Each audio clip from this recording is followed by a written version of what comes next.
Welcome to the People Chronicles. I'm Jackie Hoffman. The People Chronicles gives you a platform to tell your story, no matter what it is, no matter who you are. It gives you a voice to share your story with others and hopefully have someone else learn from your particular story that you have to tell. Al Petrecca is with us today. Al, thanks for coming. Thank you. It's an honor to be here. Now, everyone knows about you as much as I do, which is not too much right now, other than I just met you a little while ago. So we ask the same question during each broadcast, and that is, what would you like our listeners and viewers to learn from your story today? Well, I would say that it's been a kind of a rough year, and for me, and I would like to let people know who are going through tough times that there is hope. And this to keep going on, and things will break for the good if you keep pressing on and keep doing good, making good choices. That's why I'm here, basically, to spread that message. I was this past year I just had cancer over my kidney. I lost my kidney in September.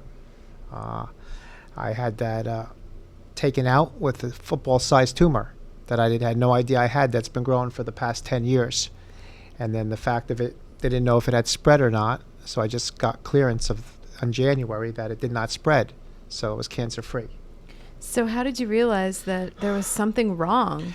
I was thinking to myself, I was looking in the mirror saying, man, you look good at 50, and then the next day, there's only two ways you can detect this kind of disease, renal cancer. It's either you go to the bathroom and your urine changes color, discoloration, or you take an actual photograph or x-ray of the kidney. And I found out through the discoloration, and within the next day I had a catheter in me with 16 ounces of not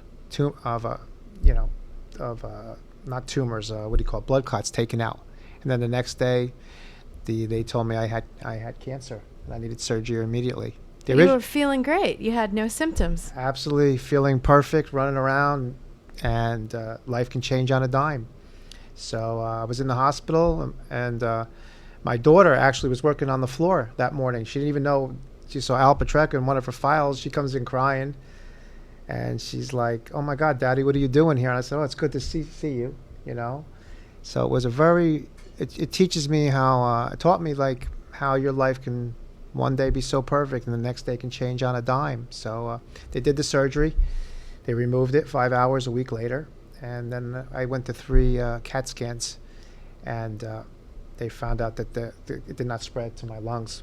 So what are you feeling the very first day that you realize and you hear cancer? What is going through? Shock. Who goes through your mind? What goes through your mind? How do you handle it? Well, at the time, my wife and I had reunited. We were separated for going through a divorce, and she was with me in the room at the time. And she started sobbing, and I just was in shock.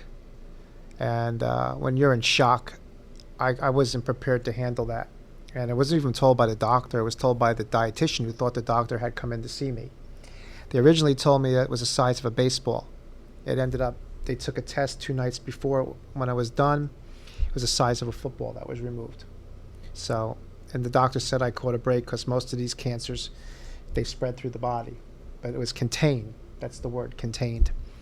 So I think it was probably my wife and I have separated since then. It was probably the last moments that we've ever had being close together, because she stayed with me while I was in the hospital. And so that was probably the best part about it, was we got a chance to at least try to be friends there, because we tried to reunite, but it just didn't work out. So it was kind of sad. You spoke about your daughter being in the hospital. Was this local? Or? Yeah, okay. It was local. She worked in the Ephrata Community Hospital, and she was working on the floor, and she was shocked. She saw my file, and and she's like, "Daddy, what are you doing here?" I thought it was kidney stones, but it wasn't. It was a tumor that has been growing for 10 years. Were you one of those people that, you turn a certain age and you're kind of like, I feel great, I don't need to go to the doctor? Do you view it differently now when people say they have a little ache or a pain or a sore, or they feel like something might be wrong? Are you very, get out there and take care of it now, or you'll be all right? Well, yeah, I mean, it's better to be preventive, but when you have something that's undetectable, like the doctor said, the faster you move on it, and it's a sickness that takes a lot of lives, and I just feel grateful that God kept me alive, and He has a purpose for me, you know. And on January 7th, the doctor was smiling, the oncologist was smiling, and he says, "You caught a break, because people die from, 1/10 the size of what you had." And so there is a purpose. I was just driving here today on my way here, listening to a faith show. Christian pastor speaking about you're here for a reason because your purpose isn't done. So I don't know what my purpose fully is at 50, but God has me here for a reason. So, it just teaches you in life to appreciate. What that did for me is the awareness it brought to my life is if you try to mend as many fences as you can, humble yourself, go and talk to somebody who you might have a disgruntled relationship with. And the week before I actually diagnosed with the cancer, to the week I actually had the surgery, I got a chance to go to mostly everybody in my life that had been in conflict with, or that I was loved with, that there were no problems. And I got a chance. I didn't say goodbye, but I got a chance to say what was in my heart, because I always ask people, what would you say if you knew you only had an hour or two to live, or a day to live? Who would you go see? Who would you talk to? What would be the conversations? And how would you seize that moment if you know you weren't going to see anybody? So when they were wheeling me up to the surgery, a couple people showed up that morning, and I got a chance to go to mostly everyone and call them and to try to make it right, because I didn't know if I was going to come out of this, a 5-hour surgery alive. So some professional athlete I was hearing on ESPN had died on the table from it, the week that I was ready. It really touched my heart. So, God really made me appreciate the moment. So this is only 1 year ago. This was September 5th, the surgery. Unbelievable. And you look amazing. You look healthy. How do you feel now at this point? I'm always careful to answer that question, because a lot of people ask me that. I'm humble, because I look great. Well, I don't mean that not arrogantly, but I felt great. August 28th, I felt like $1 million, but I wasn't. So what you feel, and I don't know. I just think it's happened so fast. The bad can happen so fast, but also I believe the good. They say karma is in a negative way, can come back at you, but karma could also come back at you in a positive way. So since this moment in my life, I've tried to forgive deeper, tried to love deeper, go deeper as a man and as a person, and forgive people who really have hurt me, and try to free them and free myself at the same time. And it's hard, but this has taught me to love deeper in my life and to not take anything in life for granted. So what do you do for a living, Al? Well, I have a business called My Hometown PA. We service the Harrisburg, Lancaster, York, Berks County area. We help businesses get to the top of the search engines on Google, Yahoo, and Bing. We sell apps, business apps, personalized for your business. I've been doing this for 5 years now. So that's what I do now. I used to work at AT&T, Yellow Pages, Bell Atlantic, Verizon. So I worked in corporate America for over 11 years.